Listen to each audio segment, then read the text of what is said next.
Star Wars The Rise of Skywalker is now just 95 days away from its official release by Disney, Lucasfilm, J.J. Abrams, and crew that'll end the sequel trilogy and the Skywalker saga itself. This is Mike Zero. Make sure to subscribe if you're new to the channel for future Star Wars content. Now, I think it's pretty safe to say that by far the big exciting aspect of Episode 9 has all to do with Palpatine, and that Palpatine really is the driving force for the hype of this movie, and a lot of people are just looking forward to seeing exactly how he's going to be utilized in the film by JJ. Now, with that being said, we do know that this film is going to evolve the characters of Rey and Kylo Ren, given that it does indeed take place roughly 1 year after the events of Episode 8, The Last Jedi. Now, these past couple of weeks or so, we've been learning a whole lot more about this film, and when it all comes down to one of the concept art descriptions, this is where things begin to get very exciting for Episode 9. Now, specifically, it's described that shot descriptions consisting of a sequence where it's explained that both Rey and Kylo Ren are said to be inside of a strange throne room that belongs to Palpatine, where the walls appear to be made of rock, which could imply that this throne room takes place inside of a cave of some kind. It's described that one of the sequences is said to involve Kylo Ren fighting the Knights of Ren, while Rey and Palpatine are said to be dueling in the background. It's unclear as to why Kylo is fighting the Knights of Ren, however they are all said to be using weapons that can combat against a lightsaber, and that Kylo is said to be using Anakin's saber against the Knights of Ren in this particular scene, while Rey uses Kylo's crossguard saber against Palpatine's single-bladed saber. It's explained that one of the scenes is said to involve a moment in which Palpatine shocks Rey with Force lightning and force throws her into a wall. This is where Kylo rushes to Rey's aid and holds her in his arms. It's explained that Palpatine is said to lift from his throne room and on his throne with the Knights of Ren behind him, watching Kylo as he brushes his hand through Rey's hair and places his hand on her forehead. This is where Kylo makes a speech, or should I say, this is where Palpatine makes a speech to Kylo Ren about family and how family can be both useful but at the same exact time very dangerous, which could have something to do with the bond between both Rey and Sidious. So let's go over a couple of parts about this and as to why I find this to be a very interesting part of the story. Now, as you all know, Episode 9 is going to feature the Knights of Ren, the brand new group of characters that will be introduced in this movie that we only got a little glimpse of in The Force Awakens. Now, in this scene, we have a moment where Kylo Ren is fighting the Knights of Ren as Rey is fighting Sidious in the background. So this is all said to take place within Palpatine's throne room.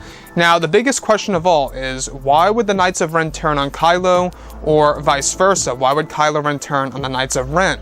Could it have something to do with Palpatine's manipulation, or maybe, and just maybe, the Knights of Ren were actually allied with Palpatine all along, and eventually go up against Kylo Ren? That could very well be one of the big twists, and connects to what we went over a couple of months ago, that there is going to be a big revelation related to the Knights of Ren, and what they're going to do in the third act of Episode 9. The thing that really makes me curious, though, is of course these weapons that they are said to use in the third act that are able to combat against a lightsaber. Now, Kylo is said to be using Anakin's blue lightsaber blade against the Knights of Ren, while Rey fights Sidious with Kylo Ren's crossguard. That's going to be a very interesting scene to see, visually speaking, where you have a blue saber being held by Kylo Ren going up against the Knights, all 6 of them, where in the background Rey is using a crossguard saber going up against Palpatine's red single-bladed lightsaber. It's going to be very interesting imagery, I will add, and I gotta say, I'm very intrigued to see exactly what this throne room is really going to look like. Now, it's explained that the walls of the throne room appear to be made of rock, which could very well indicate that this takes place inside of a cave, which could very well allude to Ralph McQuarrie's original version of Palpatine's throne room for Return of the Jedi, of it being based in a cave with a lot of lava surrounding his actual throne. So that's a big possibility that they are drawing inspiration from Ralph McQuarrie's original idea of Palpatine's throne room in Episode 6.